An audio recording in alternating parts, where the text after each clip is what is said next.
Hello friends, welcome to संसीलोक learning point. Students हम बात करेंगे महत्वपूर्ण तत्व और तत्सम शब्द की, जो कि परीक्षा में बहुत ही महत्वपूर्ण क्वेश्चन बनते हैं। तो अगर आप वनडे एग्जाम या फिर टेट, सीटेट या स्टेट या किसी भी एग्जाम की तैयारी कर रहे हैं तो उसके लिए बेहद महत्वपूर्ण है सेशन।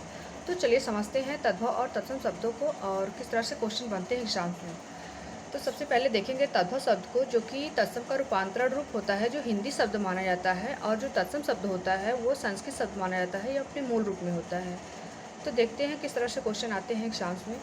तो देखेंगे भीतर का जो तत्सम रूप होता है आभ्यंतर होता है। नेक्स्ट है लोढ़ा, लोढ़ा का जो तत्सम रूप होता है लोष्ठ होता है। सूना, सूना का तत्सम रूप होता है शून्य होता है।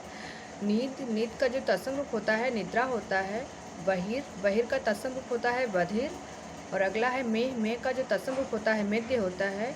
आसरा, आसरा का जो तत्सम रूप होता है आश्रय होता है।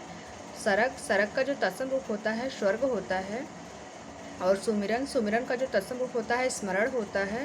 नरक, नरक का जो तत्सम रूप होता है नरक होता है। अगला है जुआ, जुआ का जो तत्सम रूप होता है द्यूत होता है। और नेक्स्ट है अघाड़ना, अघाड़ना का जो तत्सम रूप होता है उद्घाटन होता है। नेक्स्ट है तिनका, तिनका का जो तत्सम रूप होता है दृढ़ होता है। अगला है गेंद, गेंद का जो तत्सम रूप होता है कंदुक होता है। नेक्स्ट है गाठ, गाठ का जो तत्सम रूप होता है ग्रंथि होता है। नेक्स्ट है खेत, खेत का जो तत्सम रूप होता है क्षेत्र होता है। नेक्स्ट है दुबला, दुबला का जो तत्सम रूप होता है दुर्बल होता है। और अगला है भीख, भीख का जो तत्सम रूप होता है भिक्षा होता है।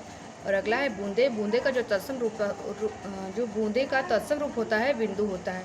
तो इन सब शब्दों को आप ध्यानपूर्वक लिख करके प्रैक्टिस करेंगे और नोट्स बनाते जाएंगे, क्योंकि बेहतर होगा कि अगर आप लिख के प्रैक्टिस करेंगे तो ज़्यादा टाइम तक याद रहता है और एग्जाम से भूलने की चांस नहीं रहती है।